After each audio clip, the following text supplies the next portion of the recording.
game about a ninja? Yes, Ninja Gaiden Black 2.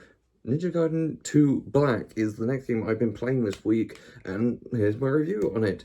Ninja Gaiden Black 2 is a phenomenal action slasher where you play as Mr. Ryu Hayabusa from the Dead or Alive series.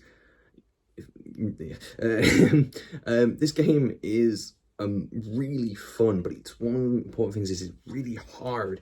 I played this game on normal and I got my butt kicked through this game. I'm constantly getting my ass handed to me. You really need to learn the fundamentals, and this is a good thing. You need to learn the game. You need to play by the game's rules. If you don't, you will die. Overall, I really enjoy this game. I know this is a remake, and I've never actually played, I played Ninja Gaiden 2 back on the 360, but I didn't really enjoy it back then. That wasn't my thing. And then I found out that Ninja Gaiden 4 will be coming out later this year, as well as Ninja Gaiden 2 Black, which I believe is a re-release of the old game, or it's like the original game. But it's been ported to the Unreal 5 engine, which is gorgeous. The game looks amazing. The blood effects are really cool, and the whole slicing up your opponent as you fight is such a awesome and satisfying and very crunchy, and the camera movements in the game just make it even more entertaining. You feel like a badass as you slice through your opponents with swords and spears and freaking knives and sort of awesome nimpo, which is like your magic. Some of the things I didn't like was the sort of swimming was like one of the big ones. I couldn't get my head around it. I know it's probably out there that it's pretty simple, but I had a lot of time where I was trying to go underneath something and I just kept failing, and I kind of gave up on that a little bit. But I did manage to get through it, so it's not the end of the world. It's not too difficult to understand.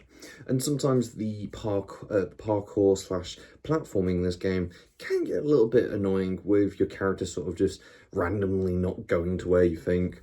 And I also think the ground movement speed of your main character is a little bit slow. I do think a sprint button wouldn't hurt too much, or even just picking up that little pace, so you actually have a little bit more speed. You're a ninja after all, and you can just feel like a lot of weight. But that also works into its favour, that your character feels heavy.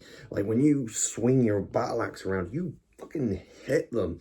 When you and when you've got your swords out, you're really quick and slicing. And the mechanic of like slicing up your opponent, like if you hit them just at the right point, you take their arm off and they can't use their arm. So a lot of these guys who would grab you can't grab you anymore. You can also take people's legs off, and just by the end of like a fight, you're covered in blood and everything around you is just blood everywhere. This is fucking awesome. It was some of the coolest moments. The boss fights in this game can be very hit and miss. I will admit the boss fights in this game were like the lowest point of the game, especially the really big ones. Yes, they look really cool. Like you fight a dragon in one thing, but the problem is all I did there was stand there with my gun and just shot at it like over and over again. Not very fun, especially like because it feels like a lot of the bosses can't actually hit you when their attacks are massive, but because they're so massive, the arenas are massive and they just keep missing. Like there's a giant boss that you have to fight, and all I did was stand there underneath him and just attacked his leg. But the more smaller fights where you fight like one-on-one with like another ninja who's sort of your level, is really fast and frantic. There is one fight I just got really annoyed with. You fight two of these sort of demon, what are they called?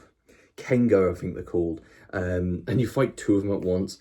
Really annoying fight, but really challenging. And the one thing I have found in this game is that I really did find this game challenging, but the challenge was such sweet, relief to have a game that is this challenging. Usually a game like this, you'll stick it on easy mode and you'll just fly through. There isn't even an easy mode in this game. You start at normal, and even normal is hard.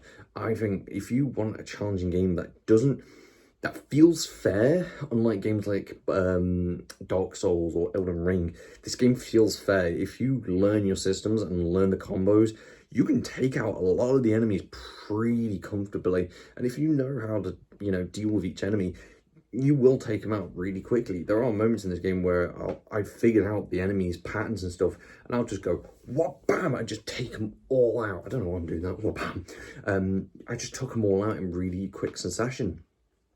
And some of the designs of these monsters, you know, when you're traveling from world, it's a very, the game you're traveling across the world. So you're coming up contact with like demons from like all over the world. As you can see in the background, you're in Venice fighting werewolves, for fuck's sake. That is awesome. But and also the main characters' designs, like Ryu is such a iconic character from the Ninja Gaiden series and Dead or Alive, if you've ever played those games. And you can definitely tell these is worlds with Dead or Alive characters, and the female characters are brilliant. But overall, the story isn't great. It's very generic, you know, big evil dude. Oh, let's go stop him. Let's go find the demons. So you can follow the story, but I don't think it's really important. So as I'm playing it, I did enjoy it. I did find some of the moments very goofy. There's like a moment where you're standing on top of a tower and you take a shot with your bow, and you just to ride one of the demons down to the floor, which I thought was just so over the top, very goofy, very fun. And overall, this game is incredibly a lot of fun. If you want a game to hold you over for quite a good while, this is worth picking up. It's difficult. There's some awesome challenge modes in here. I believe there's some stuff you can unlock. There's some really cool unlocks. The I think the platinum in this game looks pretty hard. I might give it a go. I'm not really a platinum person, but this might make me want to go back and actually give the platinum a go. First thing I need to platinum is bloody bloody Astrobot, which people want to review on that, let me know, because that is one of the games that I'm currently going through. But that will be stopping with Kingdom Come coming out next week. And also Monster Hunter, which please stay tuned for those, because I would definitely be doing a review on Monster Hunter because I'm massively into it. Getting off topic, but yeah, it's actually not that badly priced, this game as well. I think it's only a budget game, so it's about £40, which nowadays for a full price game that looks this good and plays this good, fucking, that's just an insta buy for me. And also, I think it will keep me entertained for the next couple months, because I'm not shooting through the game and shooting through every boss fight like that, and actually having to take my time. And it's one of the few rare games where I'm actually looking everywhere for items, because I feel like I need to make sure I've got every healing item I have when the bosses come, because if I don't, I will get my ass handed to me and I will die pretty badly. And the weapons in this game, yeah, I will admit, getting the weapons in this game is a little bit goofy. You can't proceed to certain places if you don't pick up the weapons, which is kind of annoying. But one of my favourite weapons at the moment is the staff, which mostly just because of the range that you have. Because you get a lot of time you get ganged, and with the staff you can swing it around and, you know, just whack people all over. The twin katanas is pretty fun. The, what are they called? I don't know. They're like Wolverine claws are pretty fun. The, what's that bloody thing called? The main sword. I haven't used the main sword, actually, for like most of the game. Because all the weapons are so much fun. And that's a good aspect, that the fact that I don't use the main katana. I'm using all the weapons. One of the only problems I have with the weapons is that you can't quick swap them. I thought apparently this was a issue in the older ones, that you couldn't quick swap between different weapons. I think a system like Devil May Cry, the reboot, where your weapons are actually on your triggers, actually wouldn't hurt too much for an action game like this, where you could assign 2 of your weapons, still have like the massive wheel of them, but assign 2 of them to like quick swap, so you can go from your staff over to your big heavy axe, not axe, big heavy, what's it called? Big heavy sword, the big sword, and then move over to your katanas, because they've done the range weapons pretty well. You can have one assigned to your main button, but also when you aim, you will pull out your bow. So I don't know, maybe that might be an update in the future, maybe. Well, that's something they may want to think about for Ninja Gaiden 4, which is out, I believe, the end of this year, which I will probably pick up. because I've had such a good time with this. I don't think it's possible to get a Ninja Gaiden 3 one. I might even pick up the Ninja Gaiden collection that's on the PlayStation, which I believe has all the games in them. And I think, I think the only problem with that collection is it's the old versions of the games, so it's not like the updated ones, like the Razor Edge edition, which apparently is like the best version of Ninja Gaiden 3. But who knows? That might be something I might pick up and do a review on all 3 games. So yeah. So Ninja Gaiden 3. Ninja Gaiden 2, Black.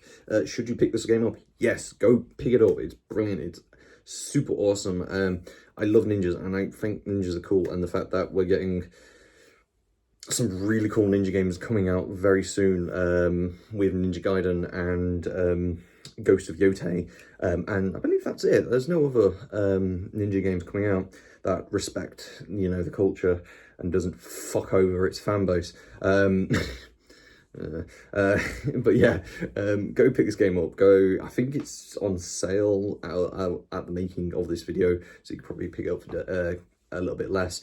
But yeah, I don't think I have anything else I've got to say about this game. So yeah, thank you very much for watching, and if you are going to pick this game up, let me know in the comments. Also, one little update. If there's any games or things people want me to review, leave them in the comments. I want people to tell me what to play and what to watch and stuff. I would love to do other reviews on stuff that people love. One of the ones I have been heavily wanting to do at the moment is actually do some more book reviews, because I'm currently reading Mistborn and I'm really enjoying it. So that might be a short review that might come out. As well as I want to do some more TCG stuff. I've got some, you're probably going to see a couple of videos over the next couple of weeks of deck lists and stuff. So keep an eye out for that if you're a fan of TCG. This channel is basically going to be me doing as much shit as possible, I'm not focusing on anything, which will probably kill the channel because people will want to watch other stuff and not a random assortment of stuff. But I don't care. I do this for me and me alone. And if you enjoy it, brilliant. Come on, subscribe, like, and all that fun stuff. Thank you very much for watching, and ta-ra.